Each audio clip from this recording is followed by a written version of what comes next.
20 साल की 30 साल की वारंटी चाहिए, तो वो जो है माइंडसेट हम लोगों ने ऐसा बनाया और हम लोगों को ही चेंज करना है वो। Sir, long term versus short term क्या प्रेफर करोगे? Anybody?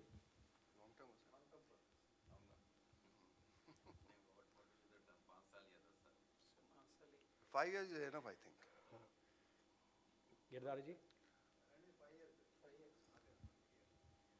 Anybody from the audience, क्या आप लोगों को ठीक लगता है कि शॉर्ट टर्म होनी चाहिए वारंटीज या लॉन्ग टर्म होनी चाहिए?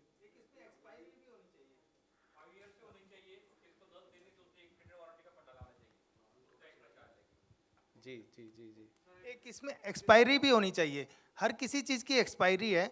ओवरऑल टैंक्स के अंदर अगर हम फॉरेन कंट्रीज़ में देखते हैं तो उसमें एक्सपायरी है कि किसी की भी एक लाइफ है प्लास्टिक की, पाइप्स की। जैसे पाइप में देखते हैं तो फॉरेन कंट्रीज़ में 2 साल के बाद सारी लाइन चेंज हो जाती है।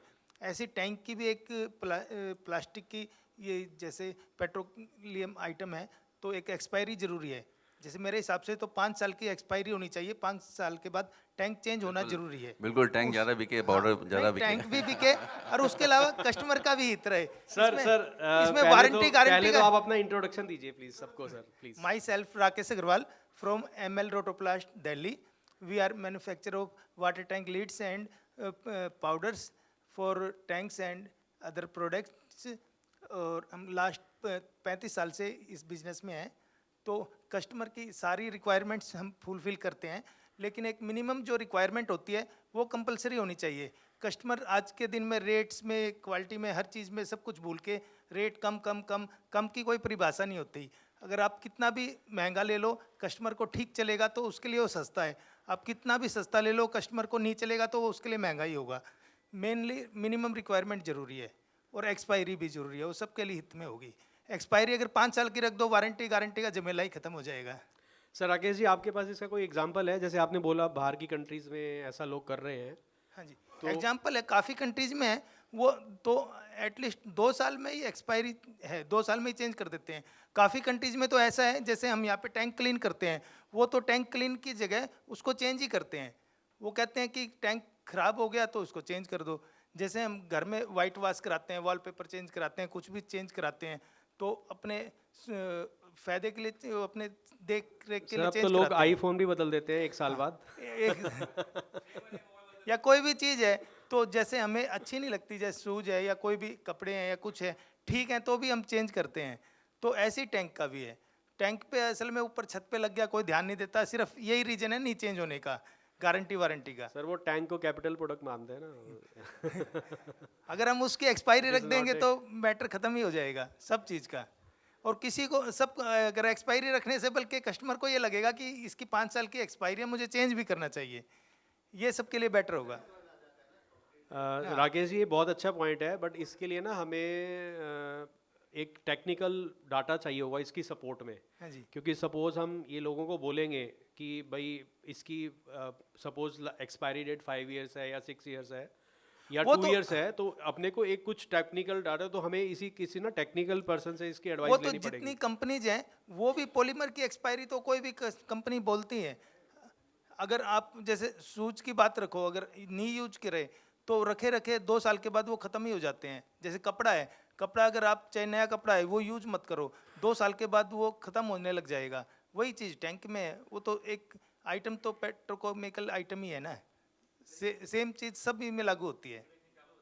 हाँ, और जैसे शूज में, अगर हम शूज में देखते हैं, अगर आप पैक शूज रख दो 6 महीने बाद या 1 साल के बाद वो टाइट या लूज हो जाएगा। जी जी जी। सर ये बहुत अच्छा पॉइंट है, हमने नोट कर लिया है इसको, और इसके ऊपर हम थोड़े R&D करेंगे और कुछ टेक्निकल सपोर्ट भी लेंगे टू अंडरस्टैंड कि पॉलीमर्स की क्या लाइफ होती है और हमें क्या एक्सपायरी डेट देनी चाहिए। Sir good point. लेकिन जो आपने बताया इसमें R&D करना चाहिए, जी टेक्निकली इवेल्युएट करना चाहिए। ऐसा ना हो कि हम सस्ता बनाने के चक्कर में गलत मटेरियल यूज़ करना लगे, क्योंकि जितना आप कम लाइफ दोगे उतना अर्थ के ऊपर प्रेशर आएगा। ओके, आज सिंगल यूज़ प्लास्टिक इसलिए प्रेशर में है कि वो इतना लीटरिंग करता है ये ऐसा ना हो कि टैंक्स को लोग 2 साल में डालने लगे तो it should not be because this volume will be used. Pollution का इशू तो रहेगा। वो एक एंगल भी देखना पड़ेगा, but it is a good point. I think it is worth A technical evaluation. उसके बाद I think A proper decision भी टेक। सर एक 5 बार to आप 7, अपना yeah. इंट्रोडक्शन सबको दे दीजिए Yeah, sir yeah. Please. I am Dr. Manatesh Chakravarti. I am the head of the head R&D of Syntex Welspun. So basically, I have almost 37 years experience in this polymer industry. I have done my PhD from UD City and started my career with Shell, and then to GE Plastics, Dow Chemicals, and ITC, and now Welspun.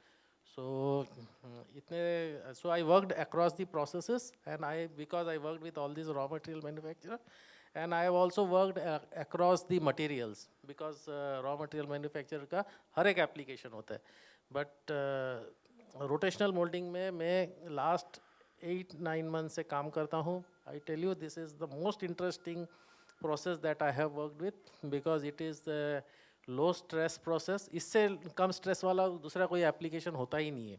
Okay मुझे मालूम है कि हम लोग एक ज़माने में suitcase जो होता था प्लास्टिक के पीपी के सूटकेस होते थे इंजेक्शन मोल्डेड.